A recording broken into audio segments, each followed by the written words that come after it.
Le traître s'impatiente de parler pour se justifier. Je n'ai jamais compris pourquoi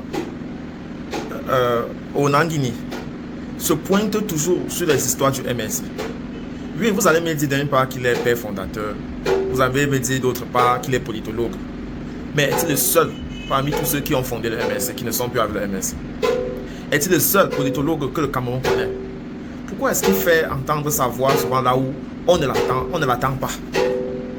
Voilà sur un débat dans une presse qui, d'office, est acquis au pouvoir en place. Un journaliste essaie de se questionner sur la réalité de l'état de droit au Cameroun, notamment sur le chapitre manifestation publique. Voilà que Grégoire Ona tombe sur ça, il prend pour faire sa chose avec. Pourquoi tu es comme ça? Pour ceux qui ne comprennent pas ce que je dis, suivez la vidéo. Vous n'irez jamais une autorisation d'une manifestation pour contester la politique gouvernementale au Cameroun. Ça n'existe pas. Je vais vous demander juste un exemple. Qu'est-ce que Nibou Nissak, membre de MRC par exemple, qu'est-ce que le professeur Alain Foguet font en prison? Qu'est-ce que vous en savez? Oh, s'il vous plaît. S'il vous plaît. Qu'est-ce que vous en savez? Mais ils n'ont jamais été dans la rue pour manifester. Ils n'ont jamais été. Moi, je sais que vous portez une haine contre eux, mais ce n'est pas moi l'espace pour dire. Je réponds à la question de Lucrèce en disant simplement ceci. Nibou Nissak fait quoi en prison? Qu'est-ce que vous Ce garçon a été arrêté chez lui alors qu'il n'était pas dans la rue pour manifester. Il y avait peut-être une intention. Le pauvre. Non, je peux comprendre, hein. Je peux comprendre que vous avez des affidés avec le système et que peut-être ce que je vous dis vous dérange. Mais je dis, j'essaye d'analyser objectivement. Je dis que ce n'est pas possible. Mais par contre, vous avez des gens qui peuvent prendre des tuyaux de manifestation pour créer 100 ans encore au pouvoir. Il n'y a jamais eu de manifestation de l'opposition au Cameroun. Pourquoi vous prenez les choses comme ça? Du président de la Pourquoi vous prenez les choses? C'est pas comme ça qu'il faut poser la question. La question. Donc vous posez aussi les questions. Je pose des questions et vous répondez. Mais je viens le système que je suis, toi, un seul contre toi. Non, c'est la réalité que je dis sur ce plateau. Mais je suis simplement en train de vous dire ceci, que ce n'est pas possible pour l'instant. Et la question que je vous pose, c'est de savoir si sous le règne du renouveau, il n'y a jamais eu de manifestation d'opposition. Je vous prends juste un exemple encore. Il y a un petit garçon qu'on appelle Sébastien Ebalé, certainement illuminé, qui dit sur son téléphone portable que Paul Biya doit partir et il se met à la poste centrale. On l'arrête, on le torture et il est en prison jusqu'aujourd'hui. Juste pour ça. Ailleurs, on voit. On a même giflé un président de la République quelque part, non? Et c'est bien. Et puis qu'est-ce que ça a donné? C'est l'expression de la... Ça peut être au Cameroun, quoi. Ça peut être... On n'a pas dit que c'est ça. Ne faites pas des transgressions inutiles en disant que non, il faut que ce soit... C'est pas de ça que je parle. Je dis simplement que si nous voulons arriver à une société qui évolue... Donc l'évolution, c'est de gifler les présidents. Oh mon Dieu. Ouais. Bon, professeur Onanguini, puisque vous avez pris la parole. La dernière fois, c'était très mal passé. Parce que justement, le professeur s'est comporté de cette façon. Non. Je donne justement... Vous inversez. Je donne justement... Vous qui ne vous étiez pas l'intention. Je n'ai pas l'intention de m'opposer à lui ce soir. Alors moi, je voudrais en face à face. Mais je dis et je pense que c'est assez difficile. La démocratie est une construction encore. Le président Paul Biya lui-même...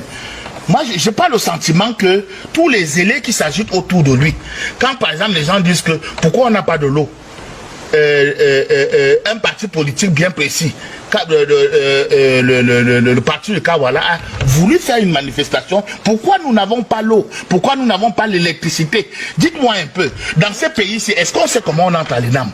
Est-ce qu'on sait comment on entre à la SNH?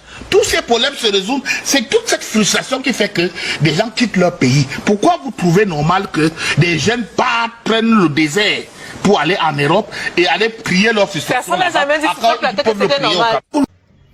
Bon, mais toi qui fais les bruits là, allons à Renaissance TV pour suivre Maître Mélie, lui qui suit les dossiers des prisonniers politiques du MSC. Tu vas entendre l'histoire d'une femme qui a été attrapée dans le taxi parce qu'elle circulait à l'heure où on attrapait les militants du MSC.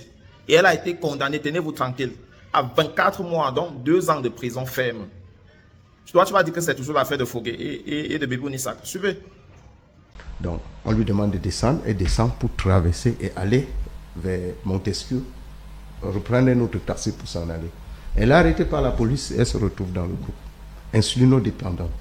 Elle se retrouve, c'est Méfo Lucienne. Good. Le nom. Yeah. Méfo Lucienne. I was looking for C'est that son name. nom. Méfo Lucienne, c'est son nom. Donc, elle se retrouve dans cette nasse et elle ne s'en sortira pas. Et tout le groupe de 25 est condamné à 24 mois. À 24 mois de prison. De prison. Oui. 2 ans. Oui, pour manifestation illégale. Alors qu'elle a été arrêtée dans un taxi. Elle a été prise dans un taxi. Oui. Donc, ce que nous voulons mettre en exergue, ce n'est pas seulement le fait que cette femme qui est malade et qui n'a rien à voir Tout à fait. avec les manifestations se retrouve impliquée, arrêtée et condamnée. Et condamnée, oui. Mais le juge prononce une peine illégale. Le maximum de la peine, c'est 6 mois. Mais nous n'avons jamais su ce qui s'est passé pour que le juge prononce une peine de 24 mois. Mais vous savez, M. Romaric, ce qui se passe, Non. c'est que nous faisons appel et les juges d'appel confirment. Les 24 mois. Les 24 mois. Les décisions sont là. Je suppose que pour vous, c'est un vrai scandale. Mais c'est un scandale. Ça veut dire que le juge s'est érigé en législateur, s'est érigé en juge, en juridiction, a adopté son texte et s'est mis à l'appliquer lui-même au cas qui se retrouvait devant lui. En cas de violation de la loi qui prévoit normalement 6 mois. Le collectif a déclenché une procédure disciplinaire contre lui. Il a demandé au ministre de l'interpeller. Oui. Oui, de l'interpeller pour savoir d'où vient la peine de 24 mois qu'il a prononcée. Yeah. Mais comme d'habitude, je pense que c'était un juge qui était membre de la justice parallèle et que jusqu'aujourd'hui, rien ne va lui arriver. Rien ne va lui arriver. Je dis ce juge. Pourquoi vous pensez que rien ne va lui arriver, maître? Parce que rien n'arrive à personne. Rien n'arrive à personne lorsqu'il y a ce genre de cas. Rien, tout n'arrive. Et on ne sait pas pourquoi. Il est couvert, selon vous? Je dis, je ne pense pas qu'il fasse partie du corps judiciaire normal. Bien que son nom figure dans les décrets qui le nomment et qui fait des décrets qui font de lui donc le chef de juridiction. Bien que cela soit apparent comme ça, je pense qu'il appartient à un autre système. Alors, ça évoque un autre cas dans ce pan de procédure.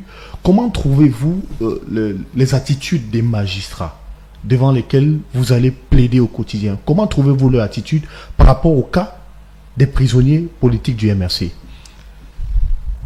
Vous savez, je prends le cas de M. Dzoumé Xavier, celui qu'on a arrêté au sorti de chez lui tout simplement parce qu'il avait une pancarte sur laquelle il avait écrit où sont les 500 sociétés que Aïdjo avait créées.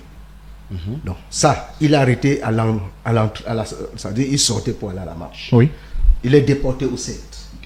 La photo qui sert de base de poursuite est prise dans le camp du 7. C'est-à-dire, lorsque vous prenez la photo, vous voyez qu'on a reconstitué les faits, on l'a présenté avec sa pancarte qu'il tenait, on a filmé, on a mis dans le dossier. Qu'est-ce qui se passe dans ce cas? Dans ce cas, la police date les procès-verbaux d'audition au 19 septembre, alors qu'il est arrêté le 22. Le 22. Le collectif plaide la nullité de ce procès verbal. Vous connaissez la décision? Non. On explique au juge qu'on ne peut pas procéder à l'arrestation de quelqu'un le 22 et les procès-verbaux d'audition datent du 19. Du 19, oui.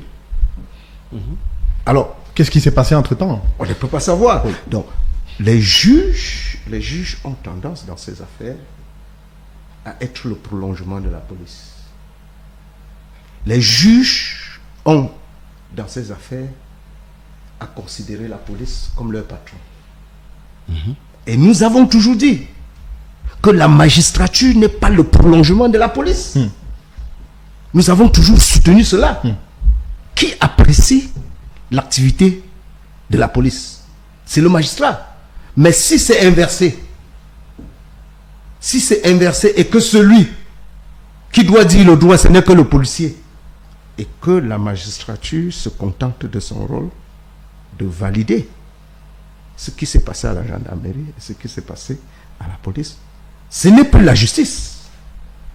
Ce n'est plus la justice au sens des lois de la République. Ce n'est pas cette justice-là que les lois de la République décrivent. Oui. Donc, et c'est pour ça que, tout propos mesuré, nous estimons que les juges qui le font appartiennent à un système qui est parallèle au système judiciaire officiel. Parce qu'ils obéissent à d'autres normes et non aux lois de la République. Alors, donc, voilà ce que nous pouvons dire. Je voudrais bien compléter un peu ce que les propos de Maître Belli, oui. Oui, effectivement. On a atteint un niveau où l'officier de police judiciaire ou bien ces centres ces unités d'enquête sont supérieurs à la justice dans nos dossiers. Clairement.